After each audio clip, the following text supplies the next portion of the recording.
Hello, once again it's Matthew here from Matthew North Music, and as I say every time on these videos, if you're not a subscriber to this channel, please think about hitting the subscribe button down below.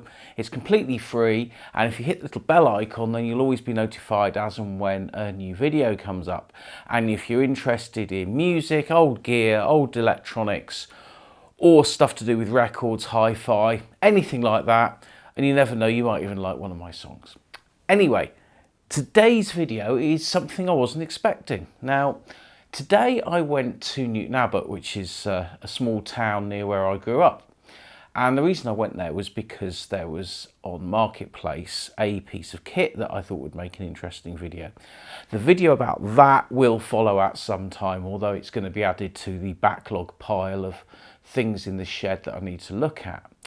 But while I was in that part of Newton Abbot, I went to the local recycling centre. Now, Newton Abbot Recycling Centre's got a great history with me because it's where I found my reel of solder that I use for all my electronic projects, which I found about 20 years ago.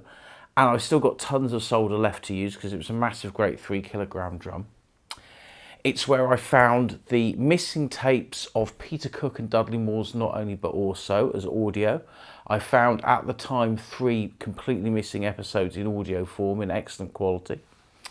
Newton Abbot Recycling Centre is also where I found the tape of the Beatles on the 1964 Big Night Out Mike and Bernie Winters show, which has since been released on vinyl and CD and all sorts, because the problem is when you find these things and you share them confidentially to people, they always get leaked out, as has, for example, the Beatles at Stowe School tape, which was discovered earlier this year. If you want to hear that, it's on YouTube. And I found other really great things at Newton Abbot Recycling Centre over the years. But anyway, I popped in there today, and funnily enough, one thing I've thought about for a while is I don't own a classical guitar. I have owned classical guitars in the past, but I don't own one at the moment. And I wouldn't mind getting one at some point. And, you know, I've seen them here and there. Anyway, when I was in the recycling centre, I bought a couple of things. Well, I bought a box of 3.5-inch floppy disks in a disc box. And some of the discs in there were completely unused. So that was a nice find. But then I saw this. And it is a classical guitar. Now, as with the modern world now, even recycling centres use modern technology, and you're not allowed to pay with cash anymore. You don't pay a totter or anything like that. You have to use your card, and I don't know if you can see that, how well you can see that. Hopefully the autofocus will get it, but if not, basically this guitar cost me £5. And when I looked at it, I looked at the neck, and the neck, if you can see, is pretty straight. It's a pretty straight neck. The action is, as I would expect for a nylon guitar, it's you know, it's not too high at all.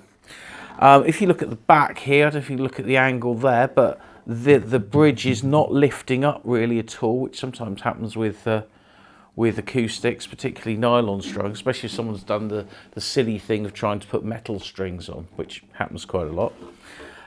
There's no splits on the back here. That's all intact.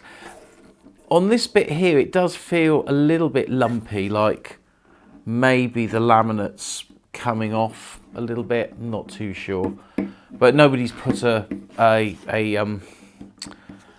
strap button on there, so it's, you know.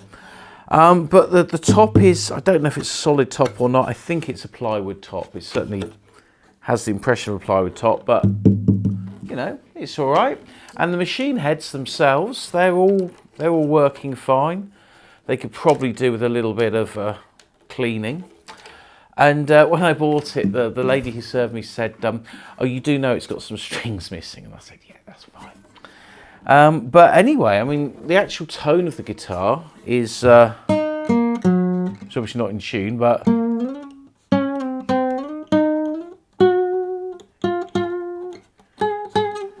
yeah, obviously it's all right. It's not too bad at all. So what am I going to do with this guitar? Well, I have got a set of Augustine high tension classical guitar strings, and these are the strings I've used in the past, purely really because when I worked in a music shop in the early 90s, they're what they used to sell in the shop, and they were always regarded as a good brand. These actually cost me about twice as much as the guitar did, but you know, they're good quality strings, and with classical guitars you don't need to change the strings as often as you would, you know, a 6-string electric that you're gigging with all the time. And pop down to Sounds Unlimited in Plymouth, which is the only music shop we actually have in Plymouth, but it's a very, very good music shop, as I have mentioned on my Facebook page in the past. So I got some Augustines. I have got a tin of Brasso to clean the frets with, and I will go over the frets with some isopropyl alcohol after I've Brassoed them, just to get rid of any residue. And then I've got a tin of Mr. Sheen to clean the guitar with. So what I'm going to do is I'm going to take these strings off. I'm going to give it a clean.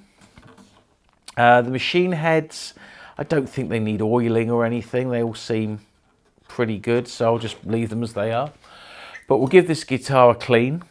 I'll put some strings on, stretch them in, and then we'll have a listen to it. Anyway, I'm not going to bore you with one of these boring, this is how I clean the frets, because, you know, if you own a guitar, you kind of know how to keep it clean. I'll catch you after I've done this. While giving this a clean, if you notice, if you look at the headstock, you can see it's actually 3 different pieces of wood that have been fixed together. So that suggests to me that this isn't a cheap guitar. And if we look at the back of the headstock, it's got a label on the back. And this label says made in the German Democratic Republic. Now, the Berlin Wall came down in 1989. So that would mean this guitar was made either in 1989 or way before that. So, you know, it's nearly 35 years old.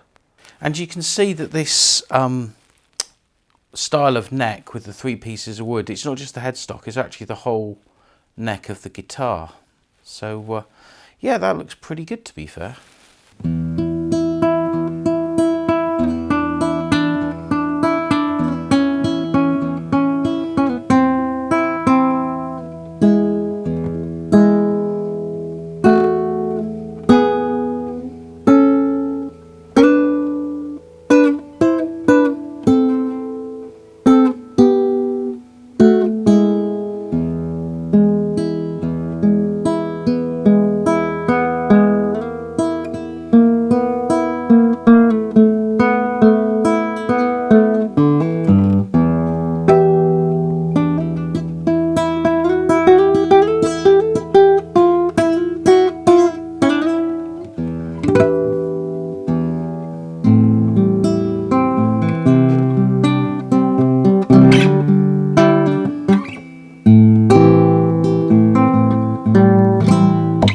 So yeah, it's working. I mean, it's not bad. Now, the action is a little bit high, but the bridge is actually quite high.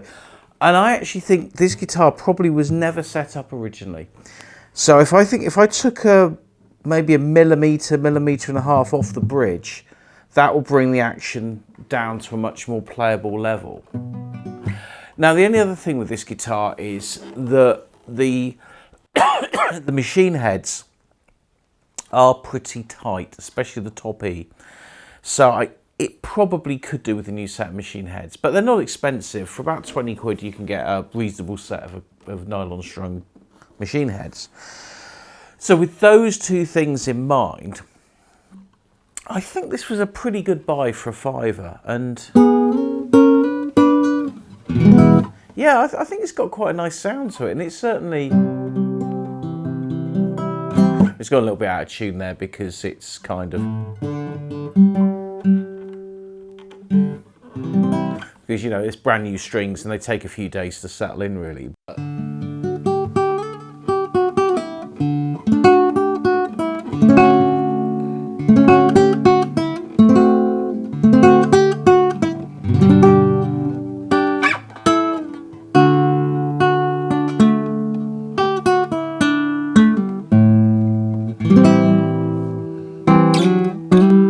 You know, I think it's a pretty decent guitar. So, yeah, I'm really pleased with it. you know, for a fiver, you can't go wrong really. So, you know, if you do have local recycling centres, car boot sales, anywhere like that, you never know what you're going to pick up. And the thing with nylon strung acoustics is they're the sort of guitar people will pick up, they'll play it for a bit and then they'll get bored of it and they won't use it anymore.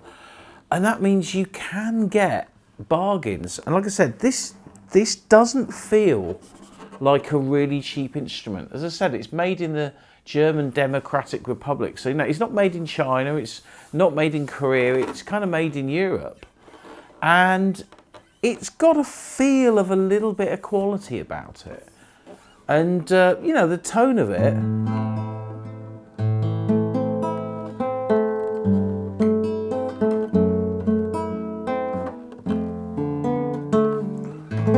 you know, it's pretty good. And once the strings were settled in a bit, I think it'll just be a nice guitar to play, do a bit of recording with and whatever. I don't think I'll put a pickup in it and use it for any kind of live use, although I did do that with a cheap nylon acoustic once, and it sounded great. But you know, I think this is definitely going to be a keeper for now. As I said, I'm going to take the bridge out and lower it down a bit, but I'll do that when I get some new machine heads and I can do it all in one hit. But just for now, I'm just going to have this in the front room and just use it, and never know, I might even write a song on it. So anyway, that's it for this video. You know, a success, and I hope it inspires you all to you know, if you see odd things like this for next to no money, you know, sometimes it's worth picking these things up. Anyway, hope you enjoyed the video. If you have, please like and subscribe, and I'll catch you on the next one.